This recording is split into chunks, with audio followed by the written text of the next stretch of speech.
अनुज गणेश, मैंने अभी जिस स्रोत का उच्चारण किया उसके अनुसार शर, भव, रुद्र, उग्र, भीम, पशुपति, महादेव और ईशान जगत पिता शिव की अष्टमूर्तियां हैं।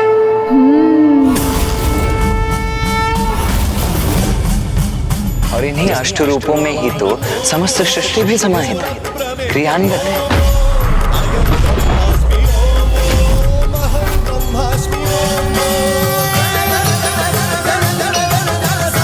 इसीलिए ये समस्त सृष्टि और कुछ भी नहीं, स्वयं शिव ही तो है।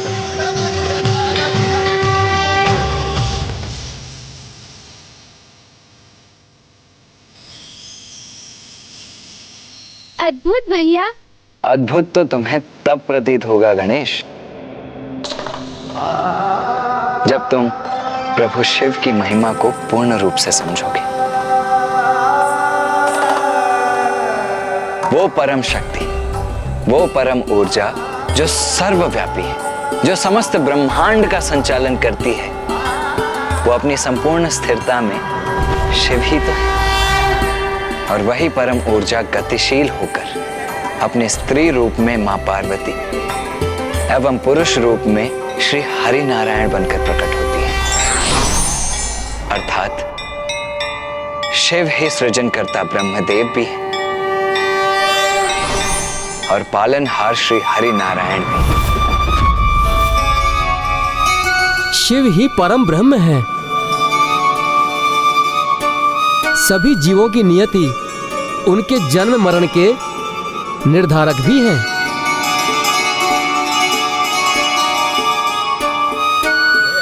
माँ ने जब सृष्टि के कार्यों का निर्धारण किया तो ब्रह्मदेव को जन्म, विष्णुदेव को पालन और महादेव को संहार का दायित्व सौंपा। किंतु संहार के देवता होकर भी कोई महादेव से भयभीत नहीं होता, वरन हृदय से उन्हें अपना आराध्य मानता है, क्योंकि महादेव मात्र संहार ही नहीं वरन हर जीव के मर्म को समझते हैं। बिना कोई भेदभाव किए अपनी संतान मान उसकी कठिन से कठिन मनोकामना भी पूर्ण करने को तत्पर रहते हैं।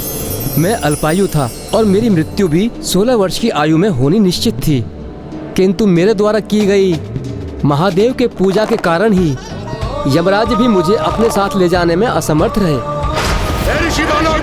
मैं यमराज तुम्हारे प्राण हरने आया हूँ। मैं यमराज तुम्हारे प्राण हरने आया हूँ। भगवान शिव ने ही मुझे यमराज से रक्षित करके चिरंजीवी होने का वरदान दिया।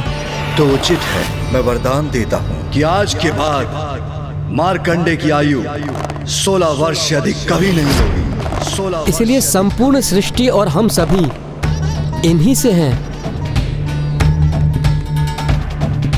अच्छा, वहाँ शिव जी के बारे में बात कर रहे हैं। मैं भी उनके साथ सम्मिलित होकर कोई योगदान करता हूँ।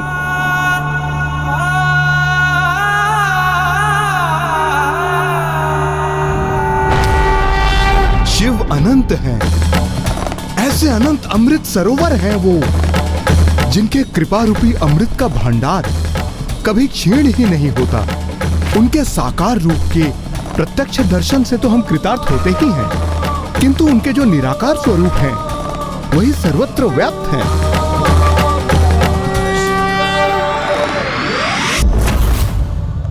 सृष्टि का आरंभ भी शिव है, अंत भी शिव ही है। सृष्टि के सृजनकर्ता, पालनहार, संहारक सभी तो शिव हैं। शिव ही प्रणव अर्थात ओम है, जो समक्ष ब्रह्मांड में गूंजते हैं। शिव ही वो दिव्य नार हैं, जिसके कारण समक्ष ब्रह्मांड गुंजायमान है। शिव ही वो स्वर है, जिनका हम श्रवण करते हैं। इसीलिए हम सब उन्हीं को भजते हैं। और उन्हीं दया निधान को भजने से एक दुष्ट चोर समस्त सृष्टि के धन का संरक्षक बन गया। चोर धन रक्षक बन गया? किंतु कैसे? मैं कुछ समझा नहीं। गणेश जी, अपने प्रथम जन्म में मैं यागदत्त नामक एक ब्राह्मण था, जो उच्च कुल में जन्म लेने के उपरांत भी जुए तथा मादक पदार्थों के लत के कारण चौर्य कर्म करने लग गए। किंतु एक दिवस चोरी करते समय मुझे सैनिकों ने देख लिया और उनसे अपने प्राणों की रक्षा करने हेतु मैं रात्रि काल में एक निर्जन स्थान पर स्थित शिव मंदिर में जाकर छिप गया।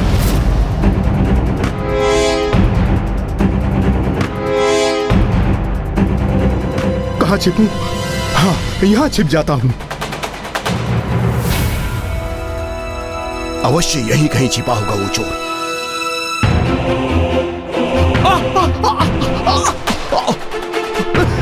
ये सैनिक मुझे पकड़े ना पकड़े, यहाँ का ये भयानक घोर अंधकार ही मेरे मृत्यु का कारण बनेगा। कुछ करना पड़ेगा, कुछ।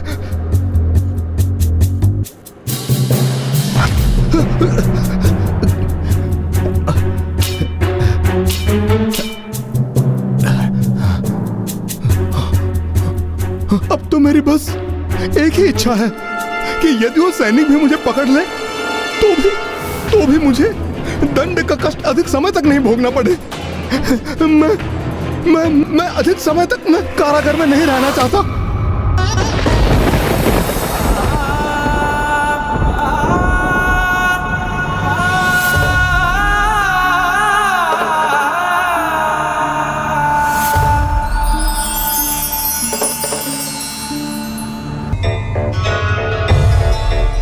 हे भोलेनाथ, ये आप क्या कर रहे हैं? आप उसे आशीर्वाद दे रहे हैं जिसने आपकी पूजा के लिए नहीं, मात्र अपनी रक्षा के लिए, अपना भय दूर करने के लिए तनिक प्रकाश उत्पन्न किया था। अज्ञानतावश ही सही, किंतु उसने मेरे मंदिर को प्रकाशित किया है और इसलिए मैं अपने मंदिर में दीपक प्रज्वलित करने के समान ही मानता हूं। इसलिए मैं उसकी इच्छा अवश्य पूर्ण करूंगा।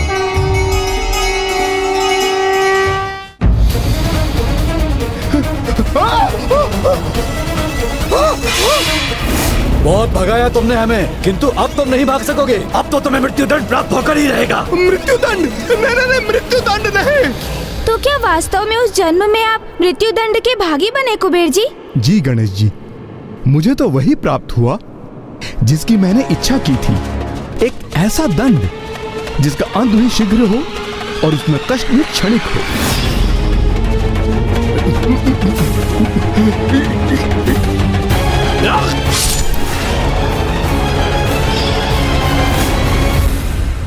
चलो, तुम्हारा यमलोक जाने का समय आ गया।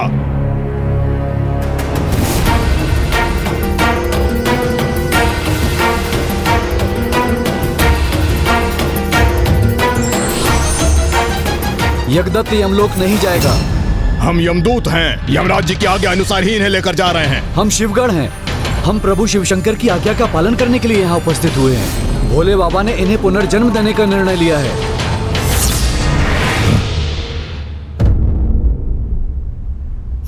ऐसे दया निधान है हमारे प्रभु शिव शंकर जी, जो एक दुराचारी को भी अज्ञानता में किए गए पुण्य का फल प्रदान करते हैं, जिसके फल स्वरूप मुझ जैसे निम्न कोटि के चोर को भी अपने अगले जन्म में कलिंग राज अरिंदम के पुत्र युवराज दंभ के रूप में जन्म लेने का सौभाग्य प्राप्त हुआ।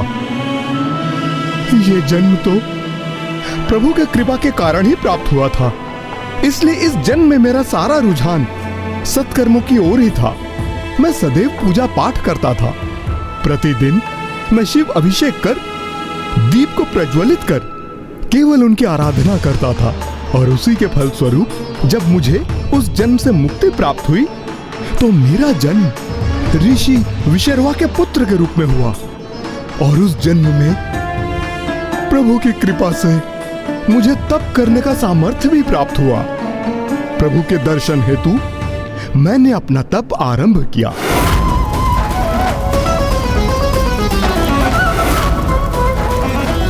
मेरे तप का प्रभाव बढ़ता ही जा रहा था। ओम नमः शिवाय, ओम नमः शिवाय, ओम नमः शिवाय, ओम नमः शिवाय, ओम नमः शिवाय। तुम्हारी तपस्या पूर्ण हुई वत्स, तुम्हारी तपस्या पूर्ण हुई वत्स।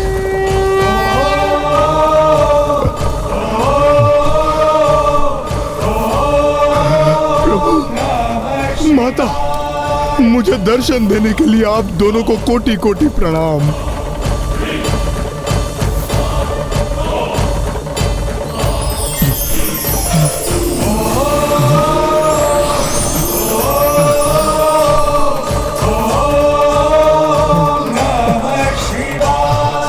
वत्स, वरदान मांगो। अपने कठोर तप के परिणाम स्वरूप क्या चाहते हो तुम? प्रभु, मेरी तो एक ही इच्छा थी कि मुझे स्वयं आपके दर्शन प्राप्त हो, और आपने तो मुझे माता के साथ दर्शन देके धन्य कर दिया। प्रभु, धन्य कर दिया।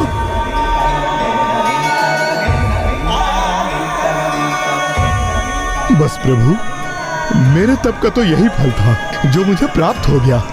ये तप तो तुमने स्वर्णिम रंग के धधकते लावे में खड़े होकर किया है, और स्वर्ण कर तो धन भी होता है। इसलिए वत्स कुबेर, मैं तुम्हें संसार के समस्त धन के संरक्षक बनने का वरदान देता हूँ।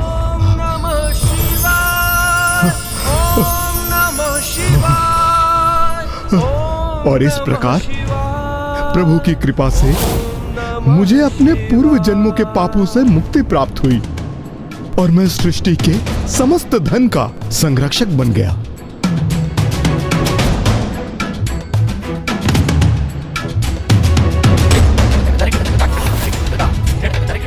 किंतु इसके लिए आपने भी तो अत्यंत कठोर तप कर महादेव को प्रसन्न किया था कुबेर जी। गणेश जी, जो तप माता लक्ष्मी ने किया था उसके समक्ष मेरा तप तो कुछ भी नहीं था, क्योंकि उन्होंने अपने यज्ञ में आहुति के रूप में स्वयं अपने ही अंग को प्रस्तुत किया था। उससे भी बड़ी परीक्षा तो मेरे प्रभु श्री हरि नारायण ने दी थी, अपने कमल नयन को प्रभु को अर्पित कर।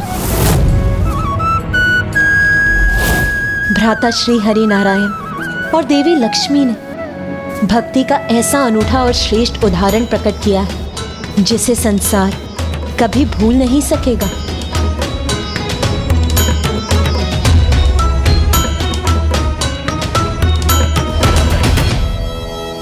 किंतु मामा जी, यदि आपने पिताश्री को अपना नेत्र समर्पित कर दिया और मामी जी ने अपने अंग को अपने शरीर से विलग कर तप की अग्नि में उसकी आहुति दे दी, तो फिर आप दोनों ने अपना संपूर्ण रूप कैसे प्राप्त किया? ये सब तो प्रभु महादेव की ही लीला थी पुत्र गणेश। उन्हीं की कृपा से हमें पुनः पूर्णता भी प्राप्त हुई थी। मामी जी, पिताश्री महादेव की अद्भुत लीला और आप दोनों की अद्भुत त्याग की कथा विस्तार से कृपया सुनाइए ना। देवी लक्ष्मी, क्यों ना आप अपने तप की कथा सुनाकर गणेश की जिज्ञासा को शांत करें। अवश्य स्वामी, तभी तो पुत्र गणेश को ज्ञात होगा कि आपके कारण इतना कठोर तप क्यों किया था मैंने। मामा जी श्री हरि नारायण के कारण? कदाचित मुझे ये कहना चाहिए कि उनके लिए तप कर रही थी मैं, क्योंकि एक बार वैकुंठ में जब मैं स्वामी की सेवा कर आनंदित हो रही थी, तभी स्वयं अपने नेत्र मूंदे किसी और ही आनंद में लीन थे।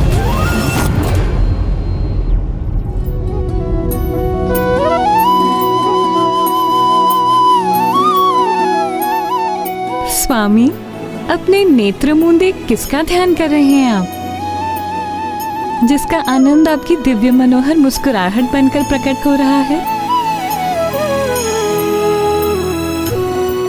उन्हीं के ध्यान में,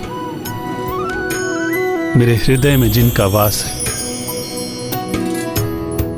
समझी, आप तो मेरे ही ध्यान में डूबे हैं। आपके हृदय में तो मैं ही वास करती हूँ ना।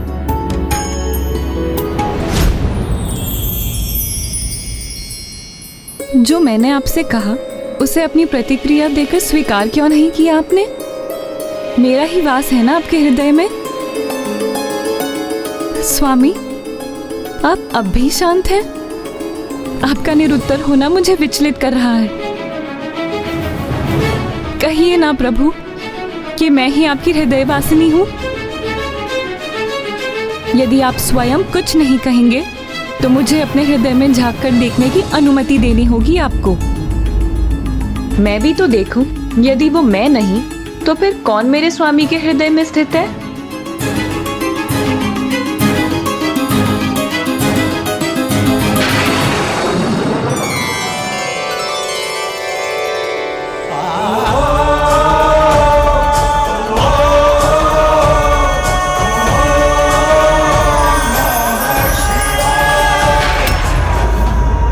प्रभु महादेव, जगत के पालनहार मामा जी श्री विष्णु जी के हृदय में मेरे पिता श्री जगत पिता महादेव वास करते हैं। केवल मेरे हृदय में नहीं गणेश, महादेव तो प्रत्येक जीव के हृदय में वास करते हैं। जिन्हें इस सत्य का बोध है वो इसे स्वीकार कर परम सुख का आनंद उठाते हैं। किंतु कुछ ऐसे भी जीव हैं जिन्हें इस सत्य का ज्ञान तो है, किंतु अपने अहंकारवश वो इसे नकार कर अपने दुर्भाग्य को आमंत्रित करते हैं। ओम नमः शिवाय, ओम नमः शिवाय। और फिर ऐसे भी जीव हैं जो इस सत्य से अभी भी अनभिज्ञ हैं। उन्हें तो इस परम सत्य का ज्ञान होना अभी शेष है। किंतु यदि आपके हृदय के एक भाग में पिताश्री का वास है तो अवश्य दूसरे भाग में मामी जी का ही वास होगा। मुझे भी ऐसा ही प्रतीत हुआ था पुत्र गणेश, किंतु मुझे विश्वास है स्वामी कि आपके हृदय की शेष भाग की स्वामिनी तो मैं ही होंगी। आपके हृदय में बसे महादेव के तो दर्शन हो गए, अब शेष भाग में भी देखने की आज्ञा दीजिए मुझे स्वामी।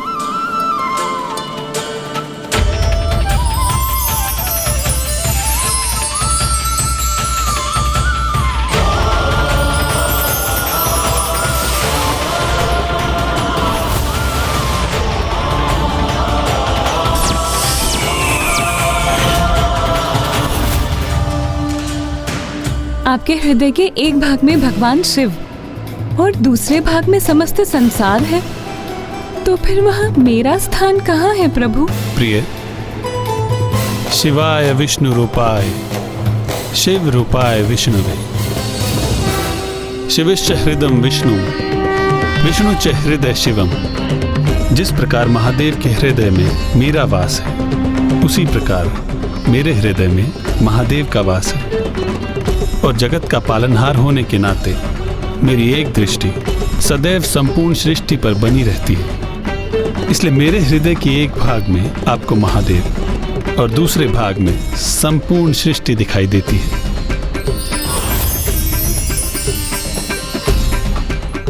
किंतु मेरे साथ ऐसा अन्याय क्यों स्वामी? सहभागिनी हूँ मैं आपकी, आपके हृदय में मेरा विशेष स्थान होना चाहिए। मैं इस अधिकार से वंचित क्यों हूँ स्वामी? मुझे अपने हृदय में स्थित होने का, अपनी हृदय वासिनी बनने का वरदान दीजिए स्वामी। प्रिय, यदि मैं ऐसा कर सकता तो अवश्य करता, किंतु ये वरदान तो केवल भोलेनाथ ही दे सकते हैं, क्योंकि मेरा ये हृदय तो सहस्त्र वर्षों से केवल महादेव की भक्ति में ही लीन है। मेरे इस हृदय पर मुझसे अधिक अधिकार तो महादेव का है।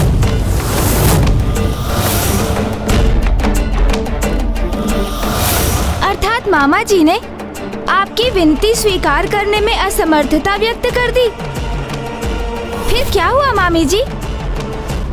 फिर क्या था, स्वामी के मुख से इन वचनों का श्रवण करते ही स्वामी के हृदय में स्वयं को स्थापित करने के अधिकार को प्राप्त करने के लिए मैं कैलाश की तराई में स्थित एक भव्य मंदिर में तप करने चली गई कि महादेव को प्रसन्न कर सकूं और उनसे ये वरदान प्राप्त कर सकूं।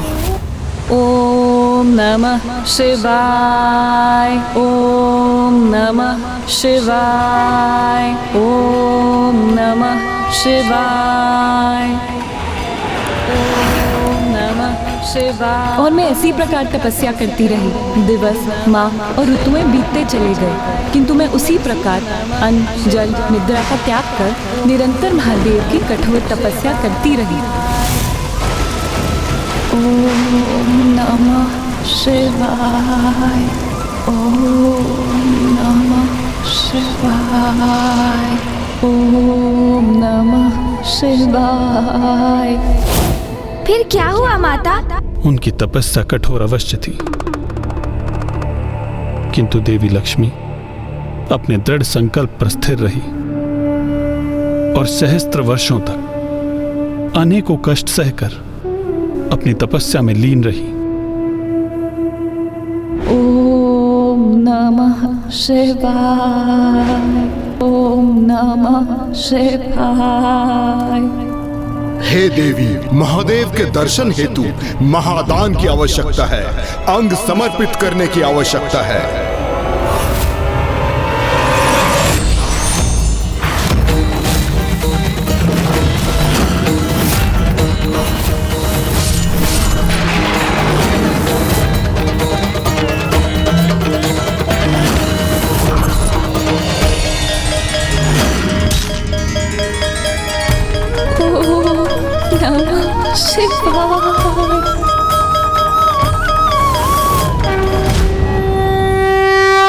देवी लक्ष्मी के त्याग से और कठोर तप से प्रसन्न होकर महादेव ने उन्हें दर्शन दिए और महादेव के प्रकट होते ही महादेव की कृपा से देवी लक्ष्मी के शरीर ने पूर्व के समान पुनः पूर्णता प्राप्त की।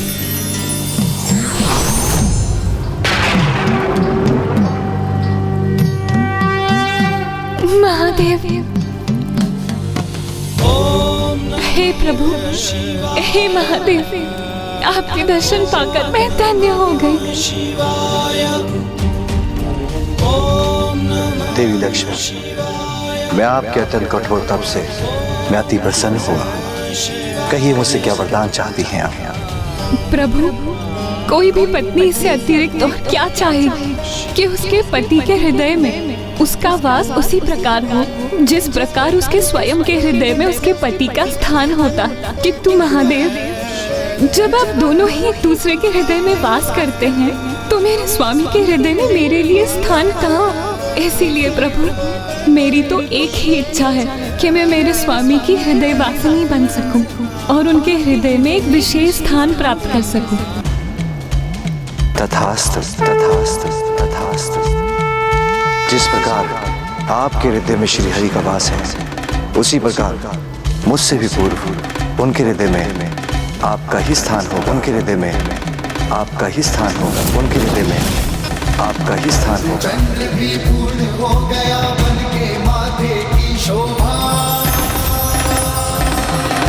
त्रिलोचन त्रिकाल की जग में लागे अलौकिक ये आभा। और इसीलिए संसार में आपका एक और नाम प्रचलित होगा, विष्णु बक्षु विभूषणी। विष्णु बक्षु विभूषणी अर्थात जो प्रभु विष्णु के वक्ष की आभूषण है, जो उनके हृदय में ही वास करती है। मुझे ये वरदान देने के लिए आपका कोटि कोटि धन्यवाद प्रभु। और आज मैं भी ये घोषणा करती हूँ, जो भी ओम विष्णु वक्षु विभूषणी मंत्र का जाप करेगा उसके गृह में सदा मेरा वास होगा। किंतु प्रभु, मेरी एक चिंता अभी भी शेष है कि आपको प्रसन्न करने हेतु मैंने तो अपना अंग समर्पित कर तप संपन्न कर लिया था, किंतु कली काल में मनुष्यों पर कली का ही प्रभाव होगा। वो मोह माया से ग्रस्त आत्म प्रेम में मुग्ध रहेंगे, तो आपको प्रसन्न करने हेतु वो अंग समर्पित कैसे करेंगे प्रभु? इसीलिए प्रभु, कलयुग में भी आपके भक्त आपको प्रसन्न कर सके, इसका कोई सरल मार्ग सुझाइए। देवी लक्ष्मी, इस यज्ञ अग्नि में दी हुई आपकी आहुति कदापि व्यर्थ नहीं जाएगी।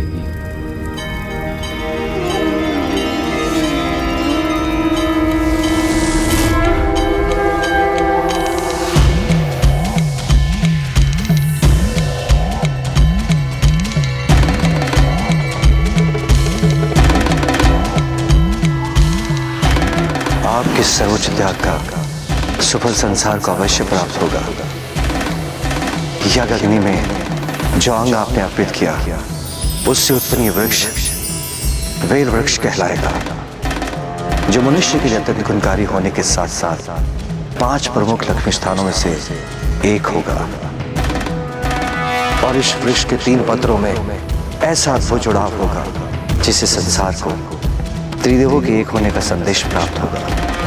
और जो भक्ति भाव से ये बेलपत्र शिवलिंग पर चढ़ाएगा, बिना कुछ कहे उसकी सभी मनोकामनाएं स्वतः पूर्ण होंगी।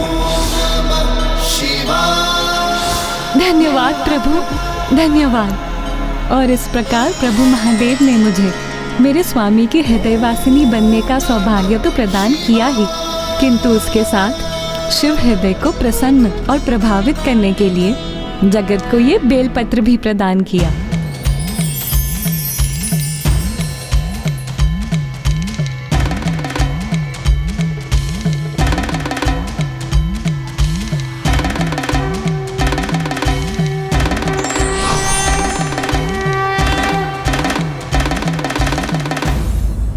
अर्थात पिताश्री ने जगत को उन्हें प्रसन्न करने का सरल उपाय दे दिया।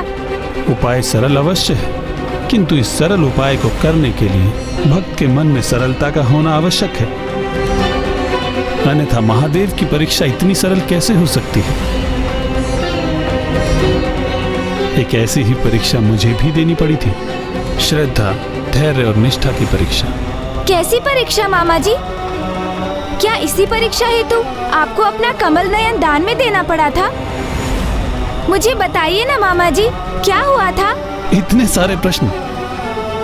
तुम चिंता न करो गणेश, मैं तुम्हारे सभी प्रश्नों के उत्तर दूंगा और तुम्हारी इस प्रबल जिज्ञासा को अवश्य शांत करूंगा। इस प्रसंग का आरंभ दो भयंकर दुष्ट असुर भ्राताओं से हुआ, जो असुर सम्राट विपरिचित के पुत्र थे। उन असुर भ्राताओं में एक का नाम था दुर्दांत और दूसरा था जरांतक। इतनी अपार शक्ति के स्वामी थे दोनों कि वो अपनी संयुक्त शक्ति से बड़ी सेना को पराजित कर सकते थे। और उन दोनों के एक साथ आने से न केवल उन दोनों की अपितु उनके शस्त्रों की भी शक्ति बढ़ जाती थी।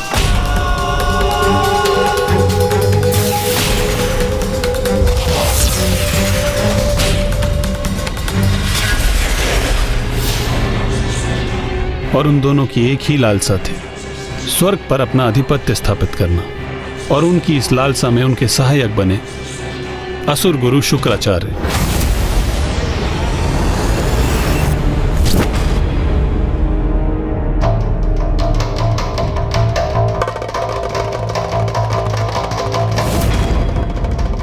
प्रणाम असुर गुरु शुक्राचार्य।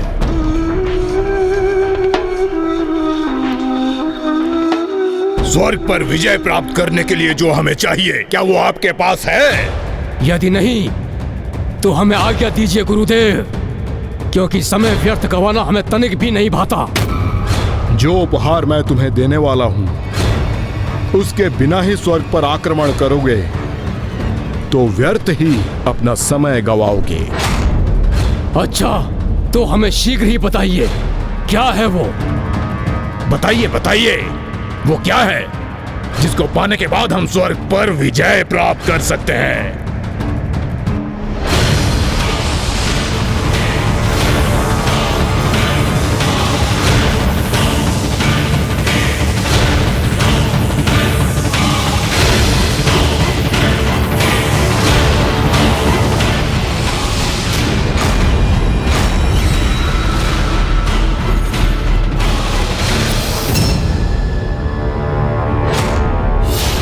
इस हीरे के ये दो भाग तुम्हें उपहार स्वरूप दे रहा हूं मैं।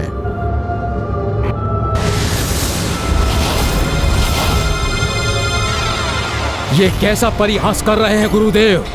हीरा, वो भी दो भागों में विभाजित, ये दे रहे हैं आप हमें? इसका हमें क्या लाभ?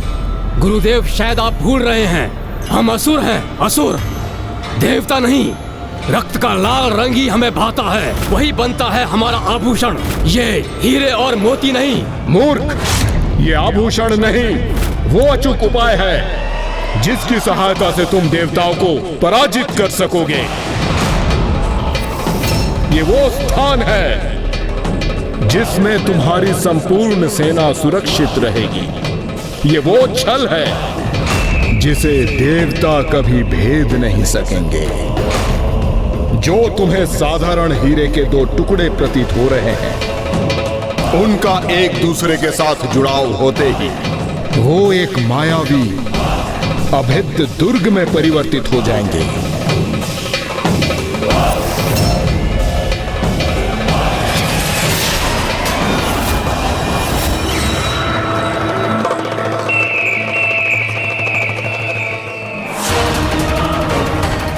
ये अष्टकोणीय दुर्ग देवताओं पर 8 गुना प्रहार करेगा। ये तुम्हारी विजय हेतु, ये तुम्हारी अजय शक्ति बनेगी। वाह गुरुदेव वाह, ये छल तो अति उत्तम छल है। किंतु गुरुदेव, देवता भी तो अनेक प्रभावशाली शक्तियों के स्वामी हैं, तो क्या वो इसे नष्ट नहीं कर सकेंगे? कोई नष्ट नहीं कर सकता इसे, ना कोई देवता ना कोई महादेवता। ये एक अद्वितीय शक्ति है। ऐसे ही अस्त्र की प्रतीक्षा की हमें गुरुदेव। अब प्रतीक्षा की घड़ियां समाप्त भ्राता, अब विलंब कैसा। चलो अब देवताओं को स्वर्ग से बाहर धकेलने का समय आ गया है।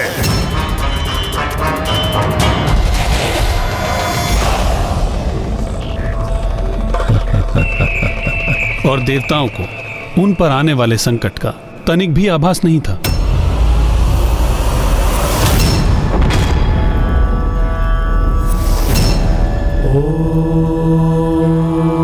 स्वस्ति न इंद्रो वृद्धश्रवाः स्वस्ति नः पूषा विश्ववेदाः स्वस्ति नस्ताक्षरो अरिष्टनेमिः। ये ध्वनि कैसी है? कहीं कोई असुरी शक्ति तो नहीं है जो हमारा यज्ञ भंग करने हेतु यहाँ आई है। ये हीरे के आकार का अष्टकोणीय विचित्र भवन कहीं हमारे लिए संकट तो नहीं उत्पन्न करने वाला? किंतु इसका स्वामी कौन है और इसका प्रयोजन क्या है?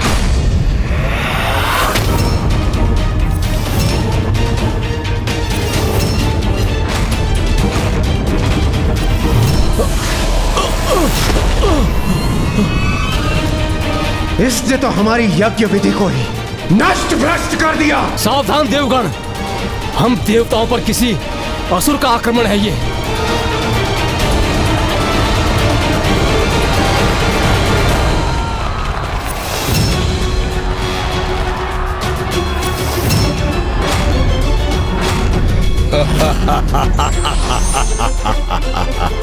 कैसा मायावी भवन है?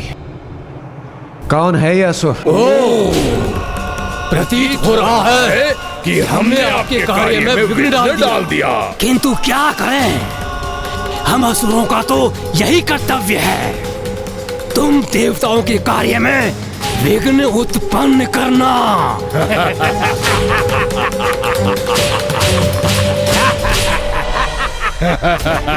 इस अष्टकोणीय भवन में कहाँ स्थित है ये असुर?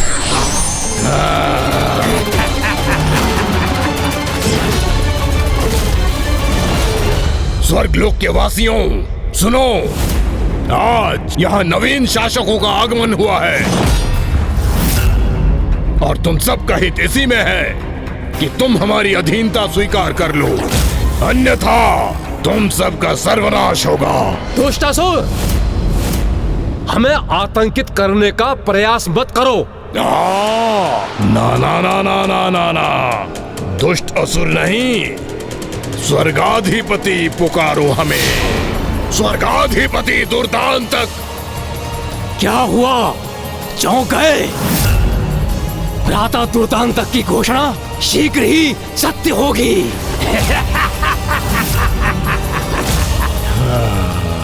भ्रम है ये तुम्हारा, तुम्हारे स्वप्न में ही सत्य हो सकती है तुम्हारी ये घोषणा।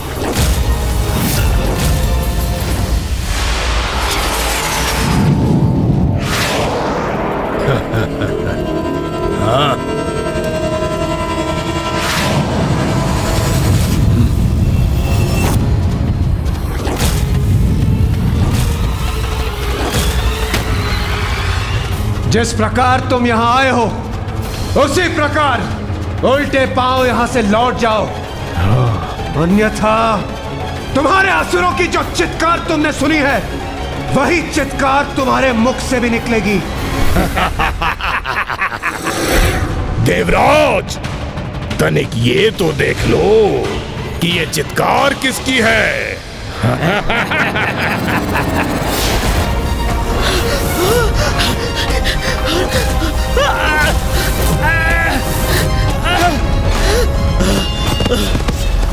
दुष्टासुर, तुम्हारी इस माया का उचित दंड दूंगा मैं तुम्हें।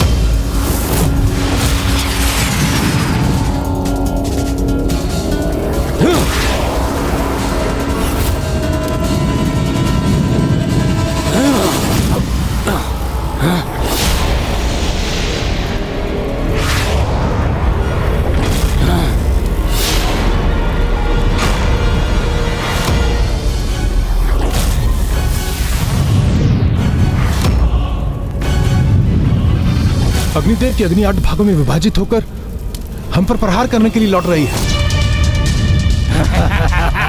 वरुण देव, इस अग्नि प्रहार को रोकने के लिए आप मेरी सहायता करें। अवश्य वायुदेव, हमारी सम्मिलित शक्ति ही से रोक सकती है। आप आराम कीजिए।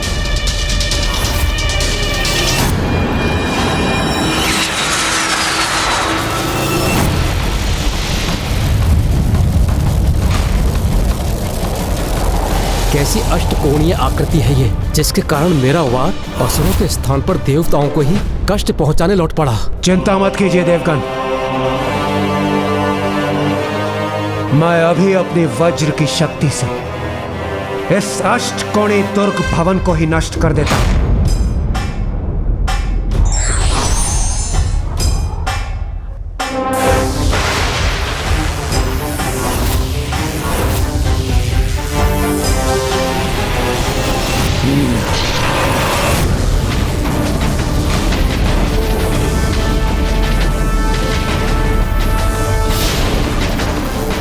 ये क्या, इंद्रदेव की वज्र शक्ति तो कई गुणित ऊर्जा के साथ सृष्टि को ही क्षति पहुंचा रही है।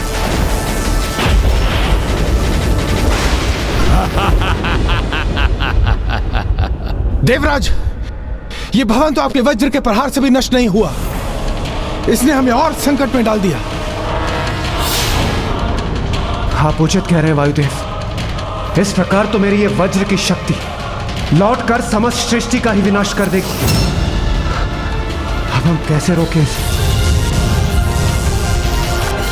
मैं स्वयं पर इसका आघात लेकर रोक दूंगा इस शक्ति को और सृष्टि की रक्षा करूंगा।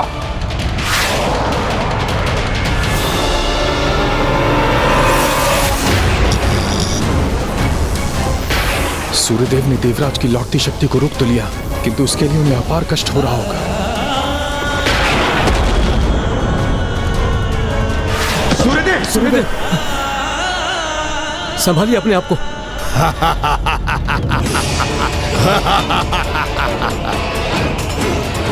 देवताओं सुनो, ध्यान से सुनो।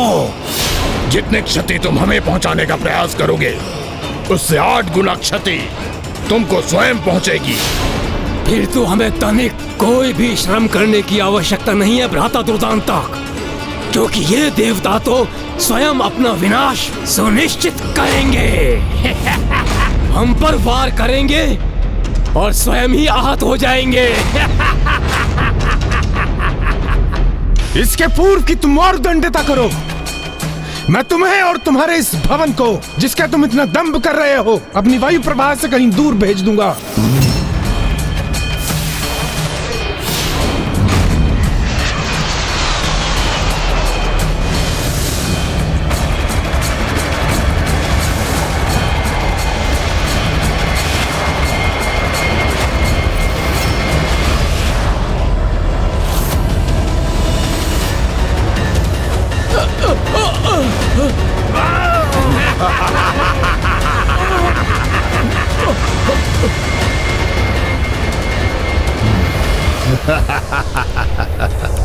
जाओ देवताओं, जाओ, और कभी यहाँ दोबारा आने का दुस्साहस मत करना। स्वर्ग पर अब हमारा अधिकार है। हम ही है यहाँ के अधिपति। स्वर्गाधिपति दुर्दांतक और स्वर्गाधिपति जरांतक। अर्थात उन दोनों दुष्ट असुर भ्राताओं को अपनी सेना का प्रयोग करने की भी आवश्यकता नहीं हुई। और उन्होंने स्वर्ग पर विजय प्राप्त कर ली। हाँ गणेश जी, दुर्भाग्यवश उस युद्ध में वो दोनों भ्राता सफल रहे, किंतु अभी और भी अधिक भीषण युद्ध शेष था। उनकी दुर्ग की शक्ति से निसहाय होकर हम प्रभु श्रीहरि नारायण के समक्ष प्रस्तुत हुए। उन्हें अपनी दुर्दशा की सूचना देकर उनसे सहायता प्राप्त करने हेतु, अर्थात जरांतक और दुर्दांतक को परास्त करने के लिए हमें सर्वप्रथम उनके हीरे के अष्टकोणीय दुर्ग को नष्ट करना होगा।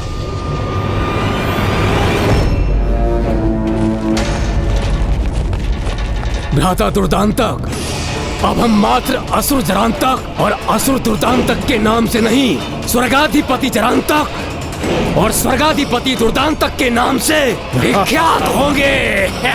और शीघ्र ही मात्र स्वर्गलोक के ही नहीं, हम तीनों लोकों के अधिपति होंगे और अपने इस अभेद्य दुर्ग में स्थित होकर हम और हमारी सेना विजय के लिए तत्पर है। अब चाहे कोई भी देवी देवता हमसे युद्ध करने के लिए आ जाए, हमें रोकने में समर्थ नहीं होगा।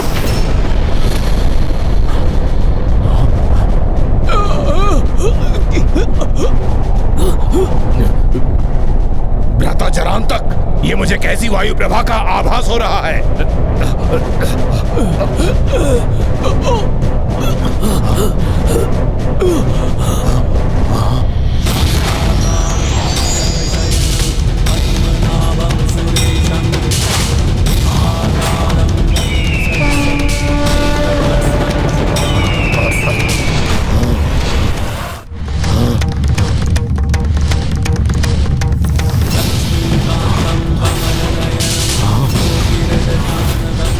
स्वयं विष्णुदेव वो यहां आ पहुंचे।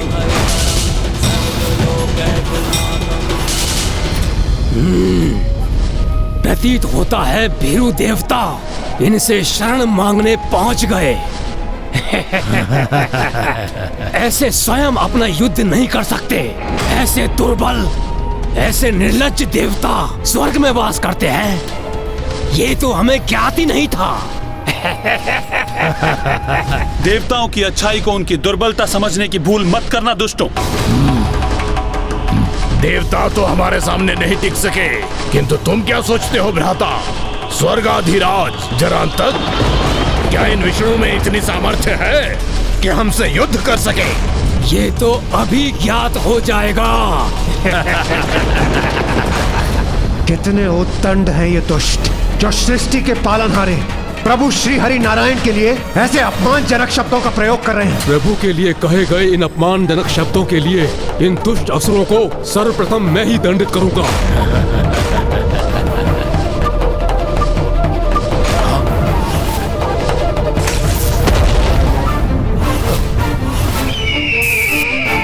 अपने पंजों के प्रहार से नष्ट कर दूंगा इस हीरे के भवन को मैं। ये क्या करने का प्रयास कर रहे हैं? इतना अथक प्रयासों के पश्चात भी गरुड़ जी उस अष्टकोणीय दुर्ग को क्षति पहुंचाने में असफल हो रहे हैं।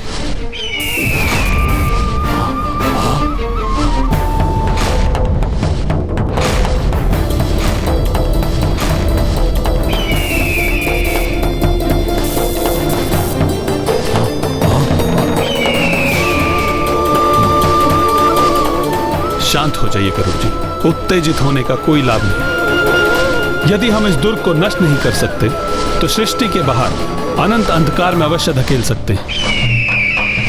आप इस दुर्ग के चारों ओर उड़ान भरिए।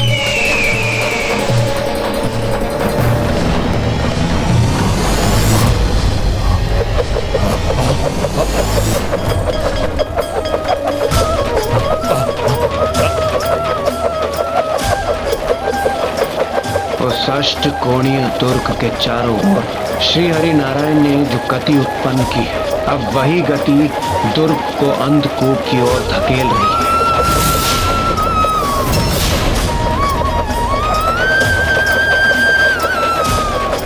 ये विष्णुदेव हमारे दुर्ग के चारों ओर उड़ान क्यों भर रहे हैं? हमारे समक्ष आकर हमसे युद्ध क्यों नहीं करते?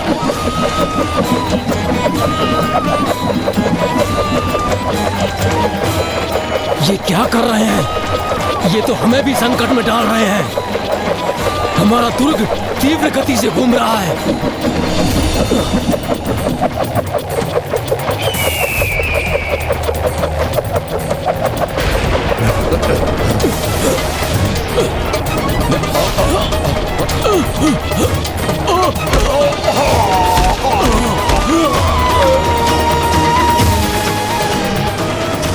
प्रभु श्री हरि नारायण ने इन दुष्टों को वहां भेज दिया जो इनका उचित स्थान है।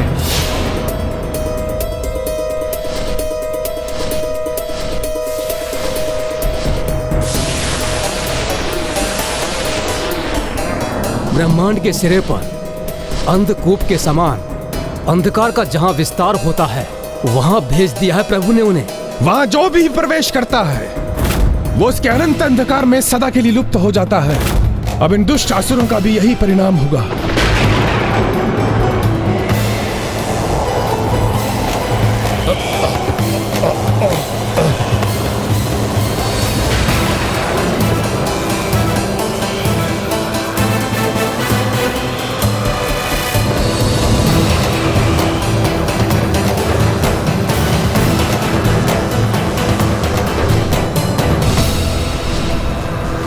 आज ये दो दुष्ट ही नहीं, इनके साथ इनकी पूरी सेना भी उस अंधकारी कूप के अनंत अंधकार में जाकर नष्ट होगी।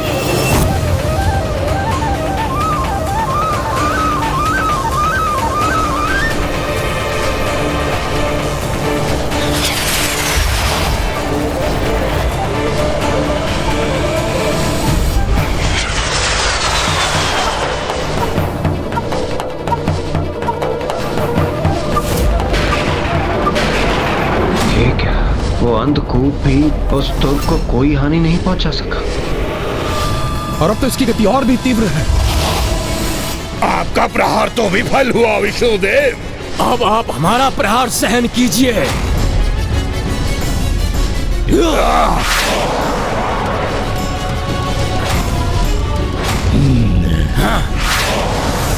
सावधान प्रभु।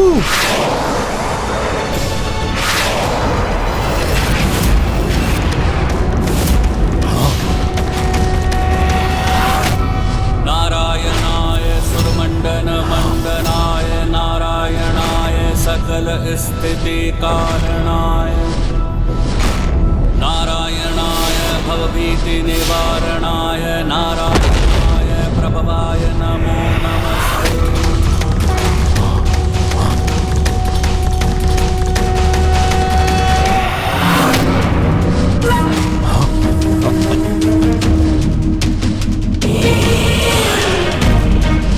जिस प्रकार मैंने तुम्हारे इस अस्त्र को नष्ट किया उसी प्रकार तुम्हारे इस दुर्ग को भी नष्ट करूंगा।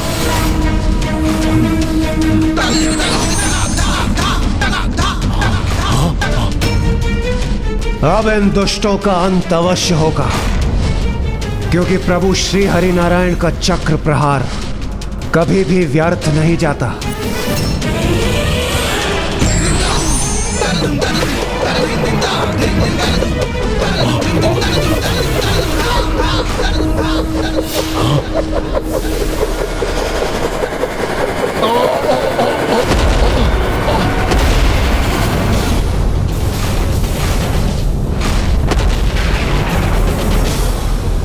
तो अंततः वो आसुरी दुर्ग उस विध्वंस से नष्ट भ्रष्ट हो गया होगा।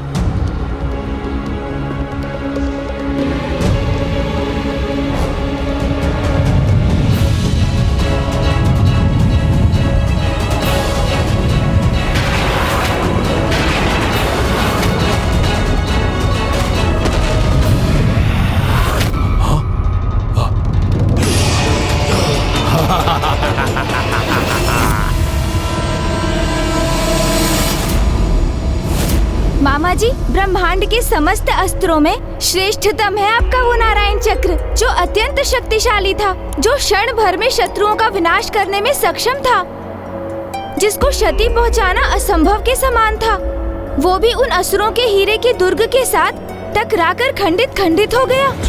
हाँ पुत्र, कभी कभी किसी के वरदान और आशीष से प्राप्त अस्त्र असंभव को भी संभव बना देते हैं। और शक्तिशाली दिव्य अस्त्रों को भी नष्ट करने में सक्षम होते हैं।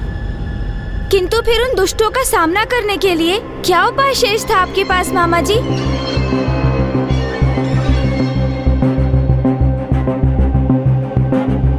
जब शत्रु पर आक्रमण कर उस पर विजय प्राप्त करने का कोई उपाय न दिखाई दे, तो योद्धा का दायित्व होता है कि वह शत्रु के आघात से अपने सहयोगियों की सुरक्षा करे। और उस परिस्थिति में मैंने भी यही किया।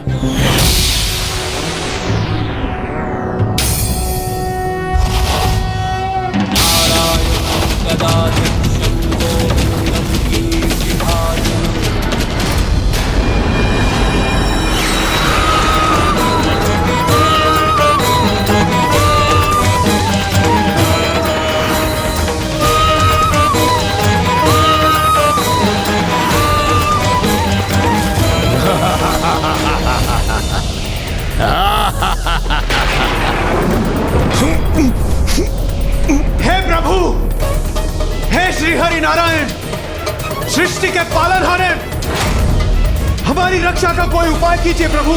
जी प्रभु।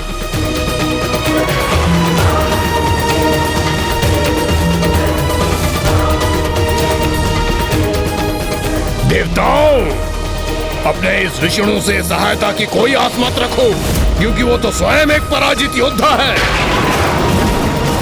तुम्हारे त्रिदेवों में से एक देव विष्णु देव निम्न और तुच्छ प्रमाणित हो गए हैं।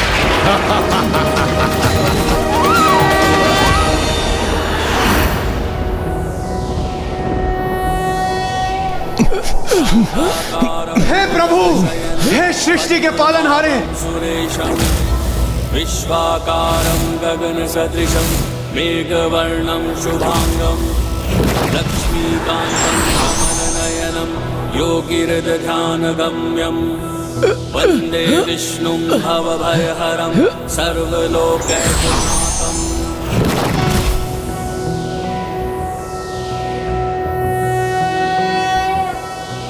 अरे ये विष्णुदेव इतना विकराल रूप धारण क्यों कर रहे हैं? हाँ भ्राता, इनका ये स्वरूप तो हमारे असुर सैनिकों के साथ मुझे भी भयभीत कर रहा है। कदाचित हमें दुर्ग के भीतर जाकर स्वयं को सुरक्षित करना चाहिए।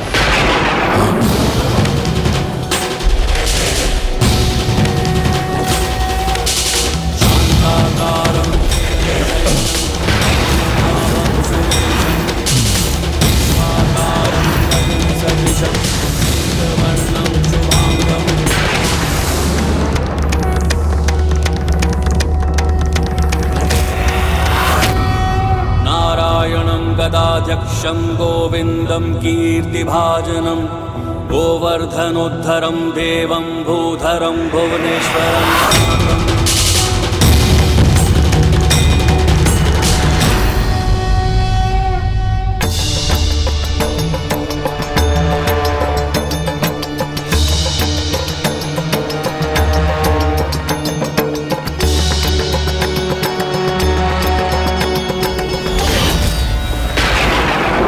विष्णुदेव, हो जाइए क्रोधित, कर लीजिए आप अपना विकराल रूप धारण, लेकिन आप हमारे इस अभेद्य दुर्ग को ना ही भेद सकेंगे और ना ही कोई क्षति पहुंचा सकेंगे। बस, बहुत हो गई तुम्हारी उदंडता।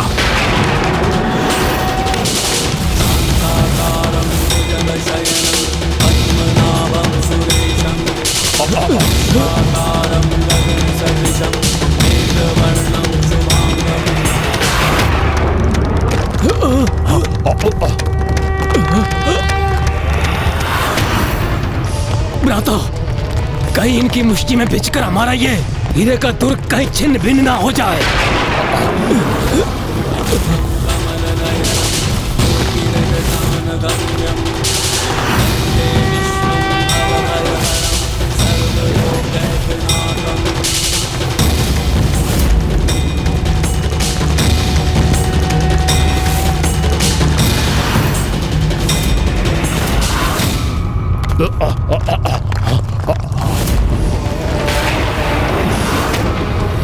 कहा था ना मैंने, आप हमारे इस दुर्ग को कोई क्षति नहीं पहुंचा पाएंगे।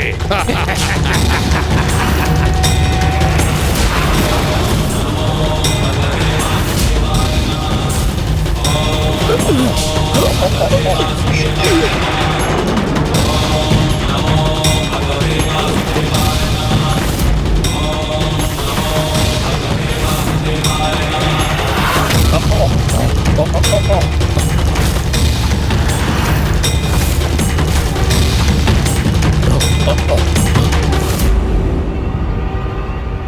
श्री हरि नारायण के महाक्रोध के समक्ष वो अष्टकोणीय दुर्ग कदापि नहीं टिक पाएगा।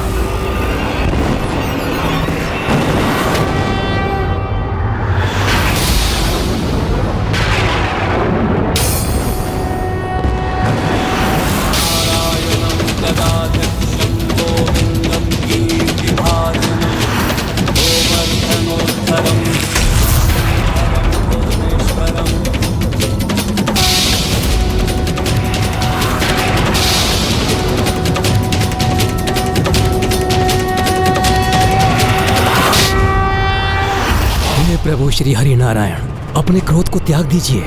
शांत हो जाइए प्रभु, शांत हो जाइए। नहीं ब्रह्मदेव, जब तक मैं इस दुर्ग को नष्ट नहीं कर दूंगा मेरा क्रोध शांत नहीं होगा। प्रभु, आपके ये क्रोध की अति आपको शोभा नहीं देती। सृष्टि के पालनहार के क्रोध से कहीं सृष्टि पर ही विनाशकारी आघात ना हो जाए, कहीं पृथ्वी संकट में ना आ जाए।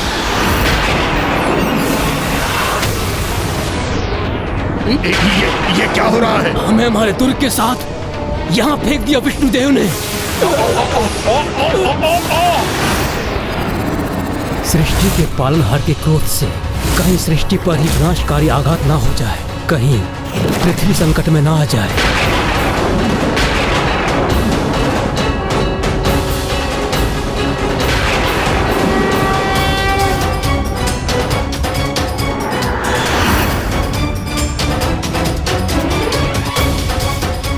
यह अष्टकोणीय हीरे का दुर्ग इस प्रकार खंडित नहीं होगा।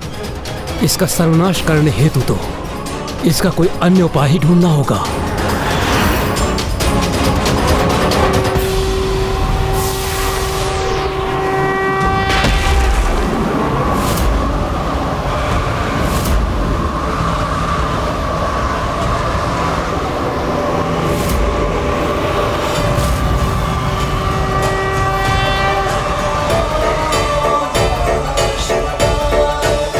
समाधान तो मेरे समक्ष है ब्रह्मदेव।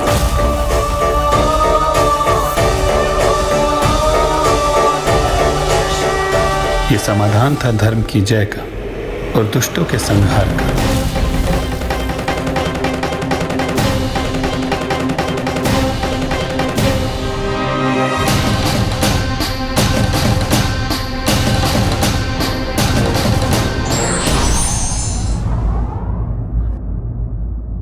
एक बहुत बड़ी विजयी के लिए कभी कभी छोटी पराजय का भी सामना कर लेना चाहिए। विघ्नहर्ता श्री गणेश के अद्भुत शक्तियों से भरे वीडियोस देखने के लिए चैनल को सब्सक्राइब करना न भूलें और साथ ही बेल आइकॉन भी दबाएं।